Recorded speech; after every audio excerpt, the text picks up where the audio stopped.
Hey Pepin, Yo, yo. I've been thinking a lot about like art and other fancy things, Really? Like fan art or like all kinds of art, from fan art all the way up to like Picasso and other fine artists that I definitely know the names of. really? Like what do you think? I think we need to talk.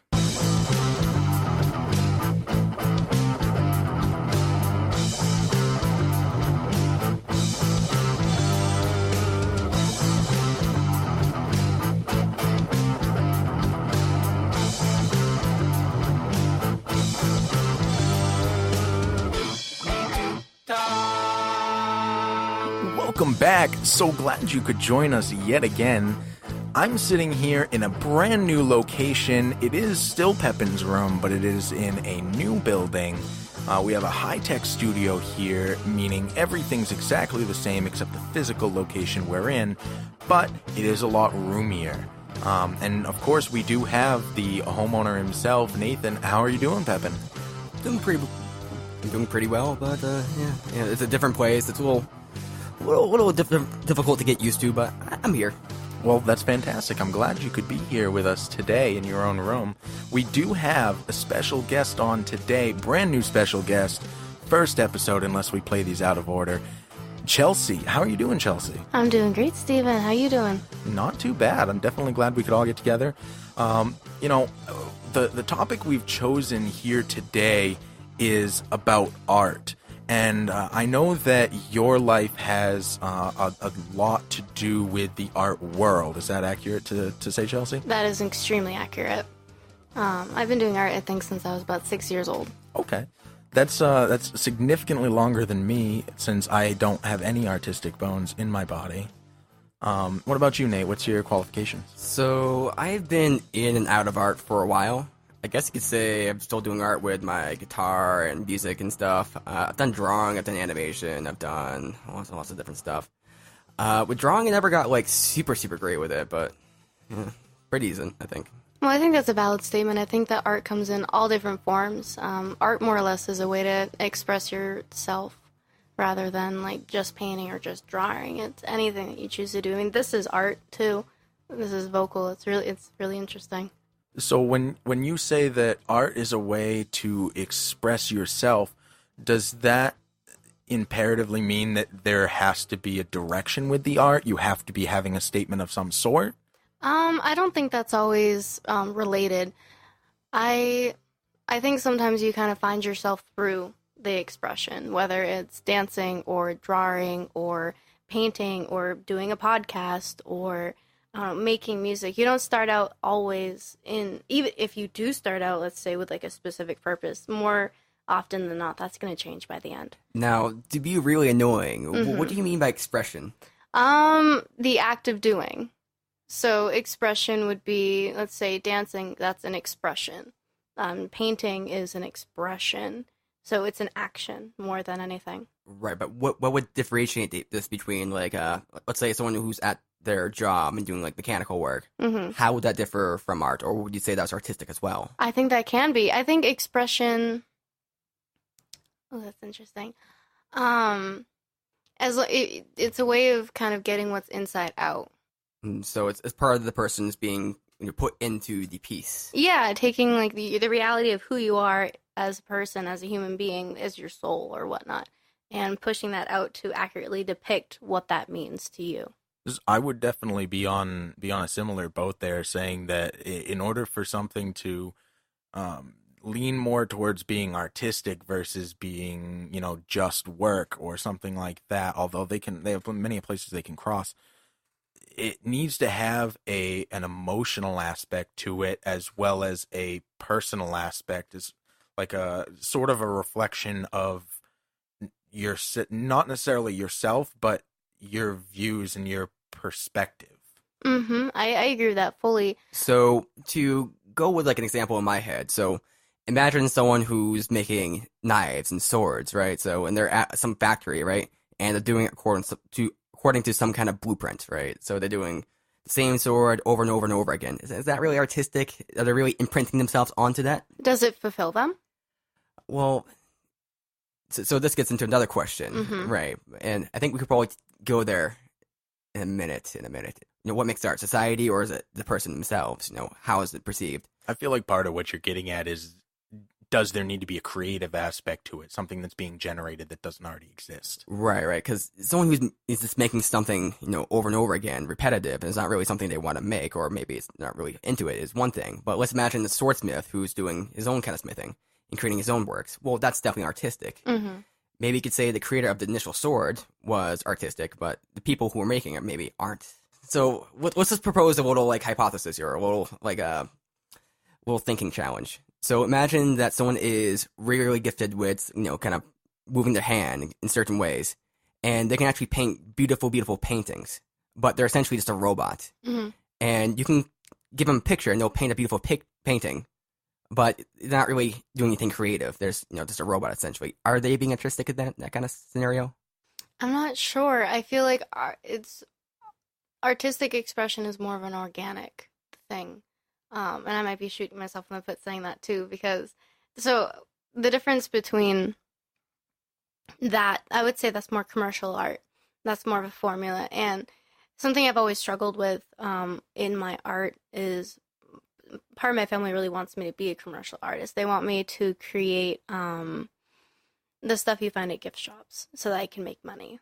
And I've never been into that. I've never wanted to do it, and I've never had the words to express why I don't want that. But in the end, I want to create the things that I feel and the things that I feel like need to be said visually, and not just recreating the same old and same old again. My hypothesis of Chelsea is that she wants to create things that inspire people to do, not to buy. You don't want to inspire somebody to buy that thing that your art is a part of. You want to inspire people to take action towards something that that art might be portraying, or to very least provoke thoughts that might change their views, or at very least make them question their own perspective. That's completely true. I want to be able to get to a spot where I can create art that creates a conversation, where people can look at it, and more so than just be like, wow, that's a great painting. I wonder how much it costs. I want them to look at it and be like, oh, this inspires me to talk about this with you, with like my neighbors, with my brothers, with my sisters, with a stranger I find on the street, and then take that conversation and put it into action. Now, what if that conversation is, I wonder how much that costs? So you're inspiring that homeless guy on the street to wonder. At least I'm causing someone to think something. So you want to force thoughts into people's mind. You want to artistically rape them. I would not go that far. Or you wouldn't put it in those terms. That is exactly true. But of course I would. So is commercial art kind of more aesthetic, or just kind of visually pleasing? Like I'm not quite sure what the difference is there. Okay, so imagine yourself at a Land's End. That's for anyone who doesn't know. That is on the coast of Maine. It's where the end of the land is technically. There's a big, basically. So a shore? Yeah, it's a shore, but it's marketed to you like it's the Land's End. And Are you sure about this? That's such an artistic way to phrase it. What? Land's End. Oh, yeah, it's beautiful. It's the shore. The funniest part is there's an island right there, too. And there's its beginning. But right next to it, everyone's like, go to Land's End on Bailey's Island.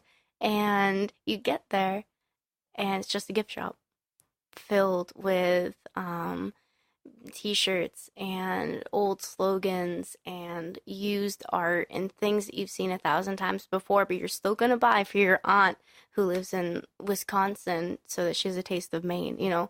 It's stuff that doesn't mean anything and it's useless, but it's pretty and someone did it and they had some kind of purpose behind it, but it feels empty to me because I look at it and I only see that, they did this to produce it to get money to whatever, and go on. And it makes me sick in general, but I just have really strong opinions, I guess, about that. Well, I would push back against that, because I wouldn't say it's useless, because people buy that kind of stuff because they want to show other people, hey, I've been here or I've been there. So I'm thinking about going to Spain, for instance. And when I go to Spain, I'm definitely going to buy some cheap, shitty kind of tourist art. and I'm gonna bring it back. I'm gonna show it off because hey, I went to Spain. This is what I want to show to people. I want to show people that I went to Spain. I liked it, and I brought some of the culture back. Is this so that you can land babes? Yeah, Because if yeah. you already have them in your room to show them the shitty culture art, I think you've already done your job. Why do you need this little trinket? Well, honestly, I'm gonna like buy a giant Spanish flag, and I'm gonna make it into a cape and just wear it around. Oh my god, you should do that. Yeah, and then I'm gonna have like a little Spanish accent going on. You're gonna really appropriate the culture, is what you're saying. Yeah, yeah. So, Wear it around so, my neck. so your point is that there is an intrinsic value to even these little things that might not have as much artistic value. There is still a value to them. But I think Chelsea's point was more along artistic value versus, an intrinsic value at all. But even a point to you is, so I did the same thing. I was in Bali, and I was there for like a month and a half, split up between 2 times, and I could walk around, and it was this really great harmony of pop art and like old world things. So you would walk into this old monk, like you'd walk to this old monastery, but it was built in rock in the ocean, and you can only access it during low tide, and then you get out there and you meditate until low tide comes again. And so you're at this beautiful place, and then there are people who are selling like paintings of Michael Jackson on the sidelines. And so part of me is like, oh, this is so weird. Like, yeah, it's local art, but I'm like, oh, gross, it's so westernized. But then you travel into the back roads, and you travel along these dirt roads, and you see someone who has a garage full of paintings they've worked on their entire life that are original and beautiful, and you could purchase that. Like, wouldn't you rather purchase something like that instead of going the easy route and going to like some gift shop, going to the streets and buy art from someone else and like support that one person who has that one dream, who has that real talent? So did you not like this Michael Jackson painting because you're a hater for Michael Jackson, or because you didn't feel that really came from their heart? Instead, they were just trying to sell you something. I felt that they were trying to sell me something that I was supposed to like. Instead of, they're almost even, I felt like they're also being sold out because they have all these Westerners coming in and to their society, and that's what they buy because, we're taught to buy that kind of stuff.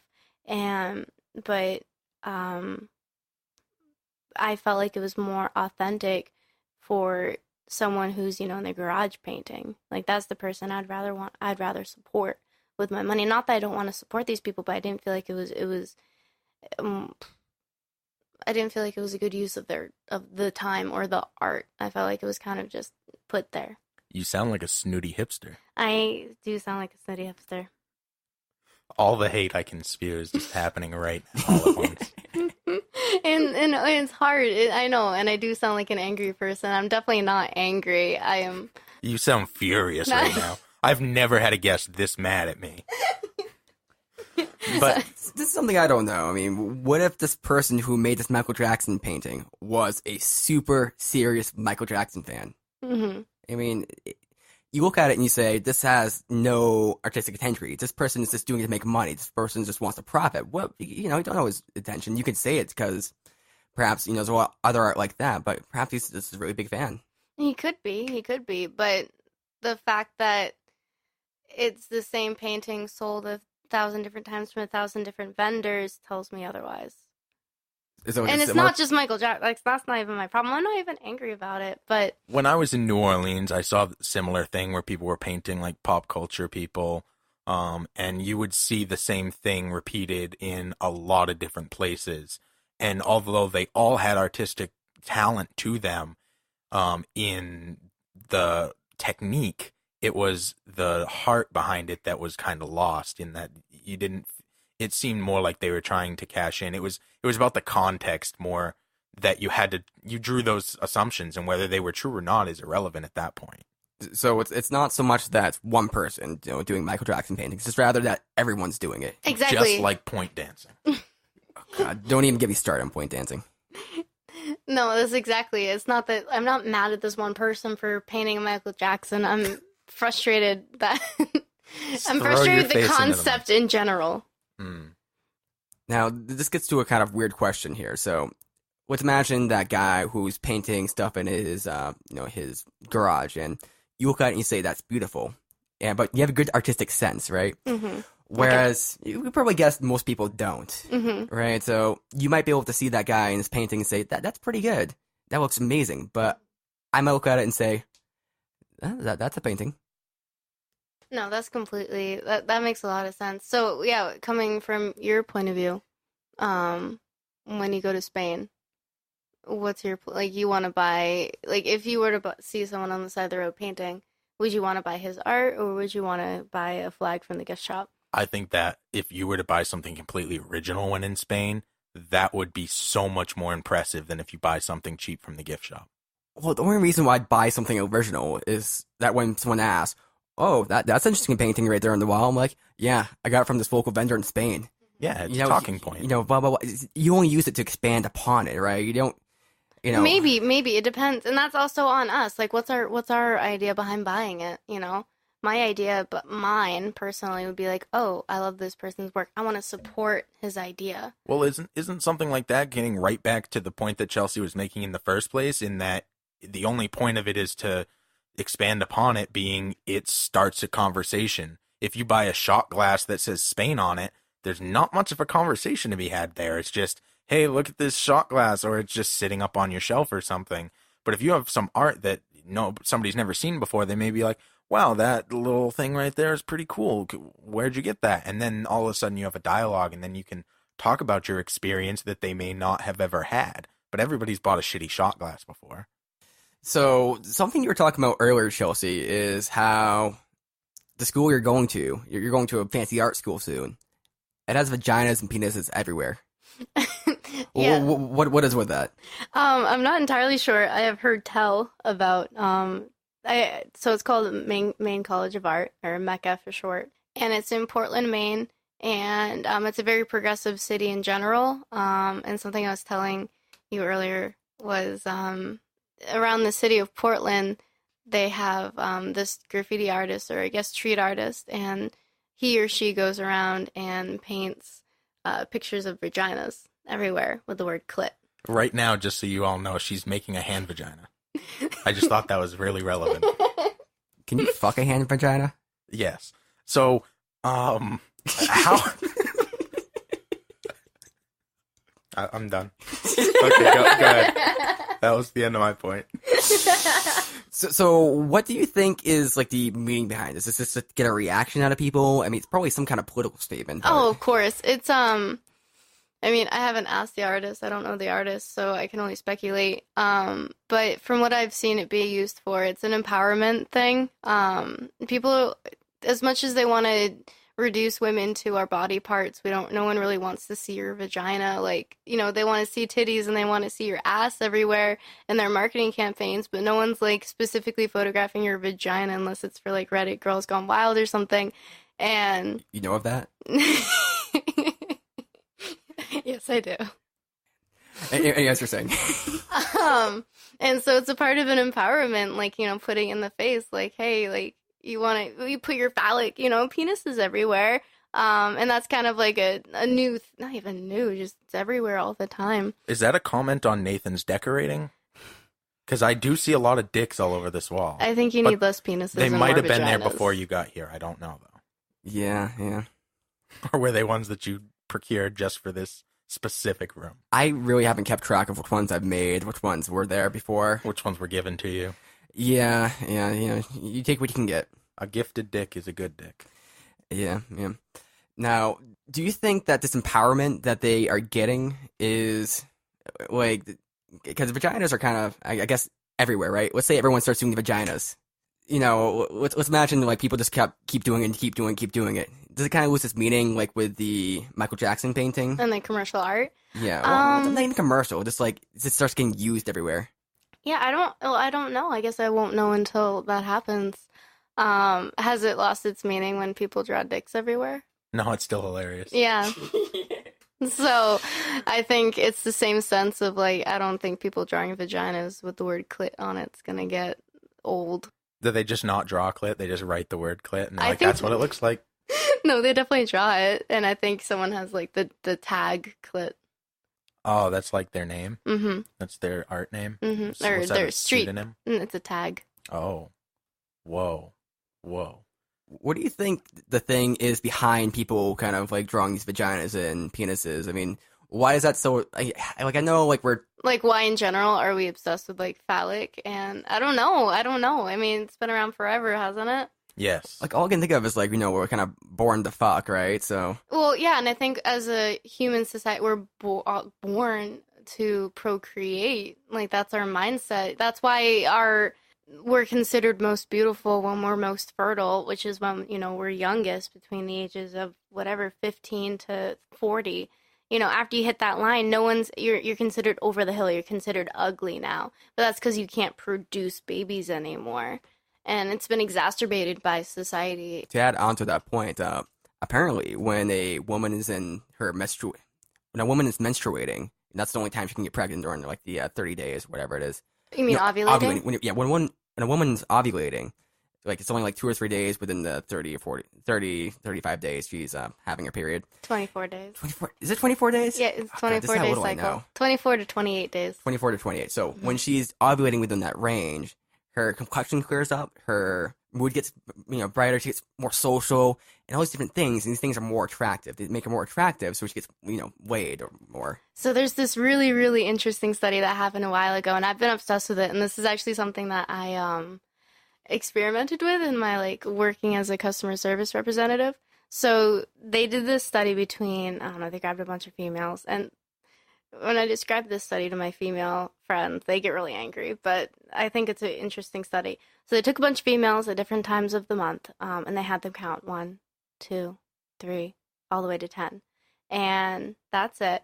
And then they would play these recordings to men, and they'd have the men rate them on a scale of like sexy to like really, really sexy to like not sexy at all. And during different times of the month when these women are ovulating, their voice our voice box Larynx.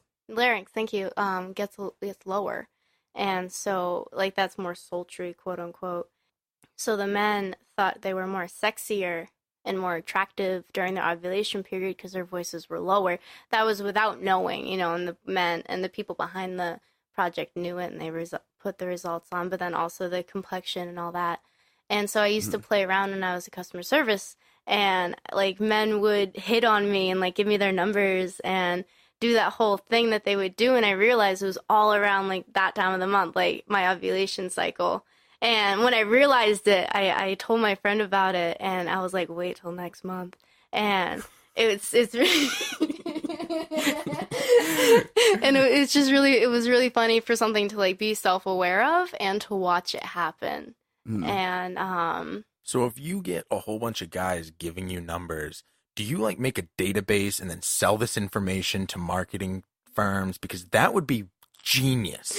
I don't. It's something Steve could really use. I would sell that. You can sell it for like 5 cents a name. What am I Just selling imagine- these guys numbers? You're just selling their numbers and their names, and then you write down, you jot down once they leave their approximate age, their how much money they make, whatever you can, Because whatever I you get can. all of that information in a 5-second You encounter. can figure out every single aspect of a person's life by having them hit on you pretty quick, or at very least what they want you to think about them, and then you can sell that information and you can become absolutely filthy rich, and that would be a genius entrepreneurial thing to take on there. That's a great project.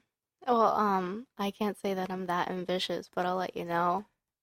You could make it into an art. And So the school's called Mecca. Mhm. How pretentious do you have to be to call your school Mecca?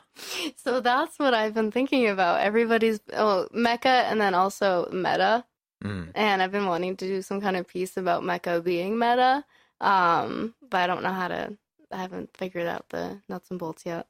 I mean, Mecca has something to do with Islam, so that's kind of an interesting acronym. Isn't Mecca in Islam, is it spelled with 2 C's? Maybe, but they've also, it's probably also written in, is it Sanskrit? Mhm. No, Arabic. And Arabic, they don't spell things like I do. It's a different language. So. Yeah, they don't even put like vowels in with their writing. They don't even use the alphabet. They have an alphabet, but it's a very weird one, or very very different How one. dare they write their own language in a different alphabet than ours? This is America. Yeah, we have to have everything our way. America. We need at least vowels. I mean, vowels tell you like what to put in there. Now you have to figure it out. In English, Yeah, in other languages, probably not. well, Other languages, the entire idea of what you're saying can change based on your tone. The manipulation of language to me is one of my favorite forms of art because it can take you from it can like any art can, but like words and language specifically can be used in such a way that it takes you from thinking one way and then completely changes your mind to another way, or could do vice versa. And a lot of times you can communicate using language. Chelsea and I were talking about this before. You like, even if you don't speak the same language, you can use your language and still get across points to other people who don't speak that language, and you guys can understand each other. And like the biggest aspect of communication is finding out how to understand each other, not necessarily the words you use. Right. Yeah, communication is more about getting an idea across rather than a strict concept or paragraph or monologue. You know, it's about trying to convey and accept each other's differences and communicate through that way. Yeah, Steve, you've seen a lot of cartoons, right? A lot of those like old cartoons, like Mickey Mouse and silent stuff. It's not silent, but like it's Donald Duck. Okay. Like there's no real audio, no real voice acting in it, but you can still understand everything that's going on. Even if you had voice acting, you can still understand everything that's going on. If it was a different language, you could understand, how much of language is actually necessary. It's all just kind of like tone and kind of, I wouldn't say it's all tone, but a lot of it is, to be honest. No, absolutely on a basic level. And if you're using it appropriately. But we put so much stress on the words that we use that each word you could use a synonym to a certain word and completely change the whole meaning of what you're saying. So in that way, the words mean a lot more than the tone does if they're used precisely or they're completely misused. I've been thinking a lot about this with English because there's a lot of certain variants between how we say things. Like, I only want you. I want you only. Like, it's the same idea getting across, right? But the word order makes it a little different. It makes a whole different connotation behind the words. And it's a lot of little phrasings and even little subtleties. Like, you can say one thing one way and mean something totally different the other way. Like, fine. Or fine. Or fine. I was just talking about this with the kid that I nanny, but we use the phrase like, I love you. And it was like, I love you. I love you. Yeah, I love you. And it changes everything that you mean for those words. So yeah, it's super important. I'm really interested to see how that comes across on the audio recording when we listen to this, because I feel like your facial expressions and your body language play so much into the way you just said it that I might feel differently now by the three phrases you just used of the same words than when we actually re-listen to it and only have audio.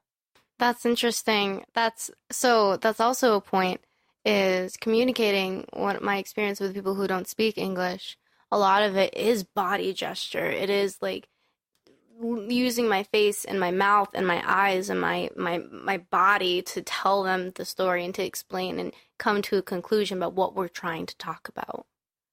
What is it about hand gesturing and things like that that really help kind of keep your train of thought moving forward, or to get across the point, even when all you're doing is just you do a lot of strong movements and like straightening out your arm and putting it back. Nate, actually, you do that quite a bit too. I do a lot more of like rolling my hand in a circle or like opening and closing it type of thing. So do you think that's just a physical coping mechanism to help you get the words out, or do you think that actually helps portray something to the person that you're speaking with? I think with me especially, I am a very kind of active person, so I'm either totally in something or I'm not. And to get totally into something, I have to get my whole body into it, right? And for me to just kind of stand here like this, I'm very, constrained, and it's very difficult to just kind of talk like this. I kind of talk like this for when I do like this. But if I'm kind of moving around like this, you can't see me on the audio, of course, but my thinking actually goes a lot better. The way through which I convey myself sounds a lot more natural. And in a way, it's kind of like a rhythm as well. I'm kind of giving the rhythm of my speech when I kind of do these little weird hand gestures. I think some of the most interesting reading I've ever done is on body language itself and what it means, the way that you hold yourself. And the best example I can give is like I have one roommate and his body language is like chest out, like shoulders back. He's there and his presence is known in the room. And when he talks, his voice is loud and he takes over the room in a sense, not in like a bad way, but just in like he is there. And that's a part of like just your demeanor. I think it's a part of like how your brain works, and your body and the way that you move it is a way to express like who you are. And so someone who's always using very powerful motion, no. Chelsea, you're the most powerful one here. Thank you. Based off of your body motions. And apparently that's what I want you to think. I want you to know that I am very in charge with my body language. This reminded me of a time when I was at the gym. And I was in the sauna, and it was kind of weird because it's kind of standing there, hands on my knees, and then this kind of big, kind of bulky guy came in, and he was very hairy, kind of very masculine looking, and I was like, okay, I'm not going to change anything for him, I'm just going to stay this way. And then about 5 minutes later, I see my hands kind of in the fig leaf position, which is, for people who don't know, it's kind of like hands kind of crossed over your crotch, and this is a submissive pose, and I'm like, shit. When did I start doing this? Mm-hmm. And so I was reacting to this guy, kind of show him I wasn't a threat, that I'm submissive to him. Because he was such a big imposing force in your mind. Whereas, like, maybe if you talked to him, he could have been, like, really cuddly, like, nice, and, like, oh, man. He was probably crying. Yeah, that's why he went into the sauna, so people wouldn't know he was crying. They would just, nobody sees your tears in the shower. It's a sauna. I know, but you're sweating in a sauna. I was just... Well, you have to shower first to go into the sauna, so it still works. You're still wet when you get in there. So, this kind of comes to my own kind of theory about kind of art in a way, and perhaps it's a little self-aggrandizing, but it's like, I think, like with the fig leaf pose and all these other poses and certain kind of things that we see, I think art in a way kind of exploits these, or exploits the wrong word, but kind of use these as to advantage. So you see someone like saying a strong pose, in a heroic pose, like say Superman, right? And evokes these feelings in us of, man, that guy's strong, he's incredible, he's crazy, he's awesome. And I think art uses these kind of internal mechanisms which we already have and kind of just uses it to its advantage. That's so exciting. The best thing that I ever learned while I've been pursuing art is that art is essentially a way to manipulate someone's brain in ways that they don't know. And so a lot of what I learned was balance and flow. And so when I paint a painting, I'm going to look at it objectively when I'm done, and I want to, like, where does my eye go? Okay, what do I want my viewer to see first? And I have to use, like, certain colors, certain shapes, certain, like, ways to manipulate the painting so that your eyes go there first, and then they can follow around the rest of the painting. And then I can use colors, and I can use, colors are huge. The theory of color is amazing, and the way that we can be manipulated and the way that we perceive color and our brain reacts to color, I can use that to invoke an emotion in somebody. So art itself can be this amazing expression, but it can also be this tool to communicate an idea to somebody in a way that they've never seen before, or a way that they've never thought of before, giving them a different perspective. Right. That's interesting. Like, do you use those tools, like, consciously? Are you, like, thinking about that while you make a piece? I find if I want to think about it, like, consciously, then it becomes more mechanical to me, the whole piece. And then part of it loses its heart to me. But my favorite is when I can start the painting and then finish it and then like look at it after and realize I created that without even trying. It kind of becomes ingrained in yourself, or maybe part of it is you're naturally gifted with this kind of stuff, so it's easy for you to kind of disperceive. It reminds me of I think it was M.C. Escher, the guy who had the stair paintings, all those kind of crazy paintings. I guess some mathematicians looked at his work and they said, "This is crazy mathematical. You have all these mathematical shapes in here and all this blah blah blah." And I guess he's kind of like, really, I didn't know any of that. Yeah, that's incredible. It's so cool to know what like we're capable of without even understanding it, and just subconsciously we can convey that. It kind of reminds me, Steve, you do a lot of rap songs, and we actually have produced a few songs together. And you're talking about how you produce your lyrics. Your lyrics are very good, I think. And you say you don't even really think about the song or the meaning really until like after the fact. A lot of times, yeah. Like it, recently I've been starting to write to a beat a lot more. I started out writing actually like closer to poetry and things like that. But I always like to write to a rhythm, and a lot of that ends up with rhyme. When you have rhythm, it just rhyme kind of comes naturally to me, and then that kind of ended up turning into always being on a beat. And if I'm on a beat, then I can enhance the what I'm writing by actually having music in the background. So that kind of turned into rap. And though I probably don't portray the stereotypical rap type of persona, it's just what comes naturally to me for art. It's the only type of art that I can actually pull off in any capacity and will actually end up being proud of. I can't draw, I can't paint. Working with my hands is an awful task, despite the fact that I was a carpenter for so long. So, but working with my mind, I'm able to manipulate things. So to get to your point, a lot of times I'll start out writing something and I'll just be going with the flow of whatever's coming out of my head and whatever makes the most sense to artistically hit timing and hit rhymes and things like that. And then I'll see a piece start to form. And once something starts to form, then I can get behind it and say, okay, well, where's this going? I can try to look into the future and then help drive along the way. And then, once it's done, go back, refine. Where did I miss? Where does it not work? What can I do to fix it? And then just keep fixing it and fixing it, which is dangerous because you can get into the loop of just never finishing something if you want to keep going back and making it perfect. That's interesting. So I remember that when we were recording Spitfire, towards the end, I was kind of saying, I kind of like the end here because it's like a very interesting kind of little part. I don't remember it quite exactly, but it's like C is the Sync King, and you have a lot of S's there, like this over and over again, and it's alliteration, very good alliteration. And when I pointed out that to you, you said, oh, I didn't even know that was there. That's interesting. So it's something you're doing kind of unconsciously, but not even kind of like aware of it. No, I that does happen quite often, and that's one of the beautiful things about art is sometimes you can create, like exactly like Chelsea was saying, sometimes you can create something, but you're so battle blind when you're actually creating that when you finally come out of it, it like it's a trance or something. But sometimes it feels like that when you finally come out and you look at the final piece, you're like, wow, there's all these parts that I didn't even recognize that I was using these tools that I didn't necessarily even know I had. I wasn't actively trying to do that. Well, you used a great word there, which was the flow. And that's something I read a lot about recently. And a lot of people will like battle, to use your word, to get to that, to get to the flow. And I think some people it comes more naturally than the others.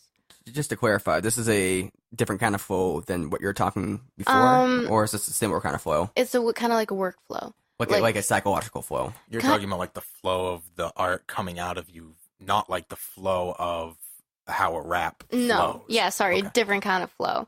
More like a term that, like, if let's say you're a line cook, and you get to a point where everything is so rhythmic and easy to do for you that it's just something else.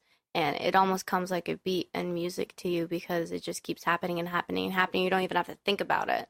And that's like a kind of like a trance. And I feel like when you're writing, Steve, that you get into that. Yeah, the hardest part I find is when I get into a really good flow and it just starts to get backed up and I can't get it out as fast as it's coming. And I feel like I'm missing little pieces. And then it ends up like getting me dejected over time, and it just wears me out to try and spit it out, like write it out as fast as it's coming to me. Mm-hmm. And you feel like you're not doing it justice by losing bits, like trying to retell a dream but missing the most important parts of it.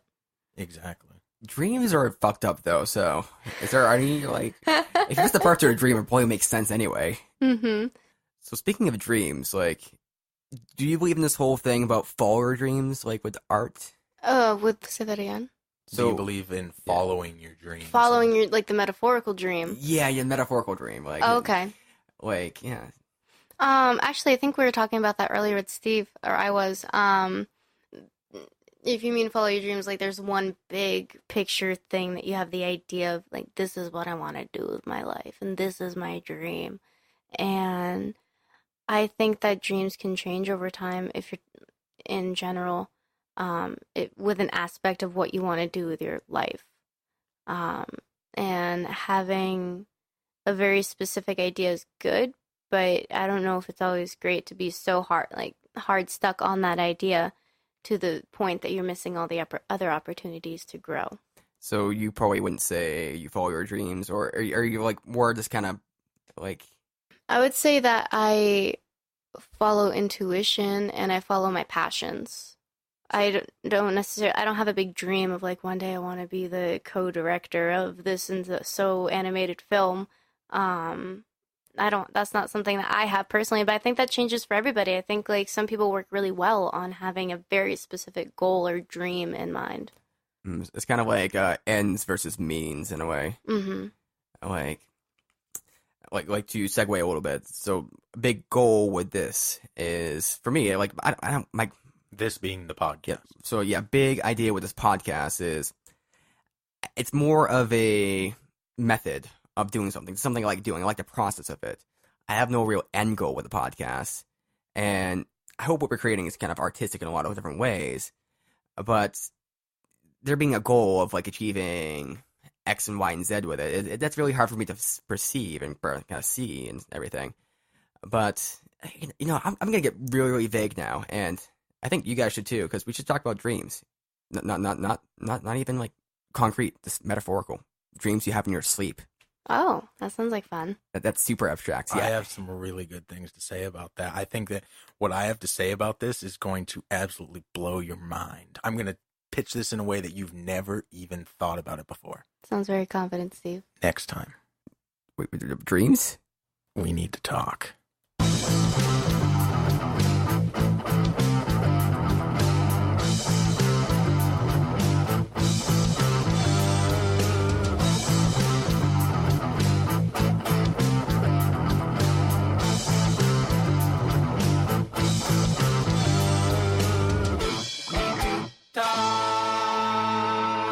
So Chelsea, you're quite into art and stuff, and I heard you actually have a website where you show off some of your work. I do. This is actually a new step in becoming an artist and doing these things. So you can find me on www.letthebirdflyagain.wix.com. Oh, Wix, that's a great site. They should really promote us. But I've actually been on the site. Like, it's awesome. You have so much awesome work up there. And if anybody likes this podcast, has any interest in art at all, you should definitely, at very least, go to the website, check it out. And if you like what you see, how can they get in contact with you? Yeah, there's a contact section on the website. Essentially, this is going to be a blog and a point for me to sell my photography and my artwork that I'll be doing as I'm going through college. So it'll be a commentary on what's happening in my life and what my take on the work that I'm doing, because I want every work to have a purpose and a meaning behind it. So there'll be a lot of commentary on there. You can have all my contact information on the website, and then you can also follow me on Instagram at Let the Bird Fly. So not only they're getting high quality, up and coming work from an artist who's starting out her career, and actually not even starting out at this point, but really progressing it quite far. But they're also supporting you in your higher education goals, as well as, being able to meet your basic needs as a human being. Exactly. Helping you guys can personally help me get through college. That's absolutely amazing. And you know what? If you were ever going to support anybody, fuck your child. Like, you should just take a look at Chelsea's stuff because it's actually really good. Thank you. So if you're driving and you didn't quite catch that and you want to check it out, it'll be right in the description. Just click on it and it'll go right to the site. Right to the site. There's nothing better than being able to click on something and it takes you right where you want to be, and then you can spend money. And then you can let me know that you heard about me through these guys on We Need to Talk. Wow, that was awesome. You promoted us back. Yeah, I did.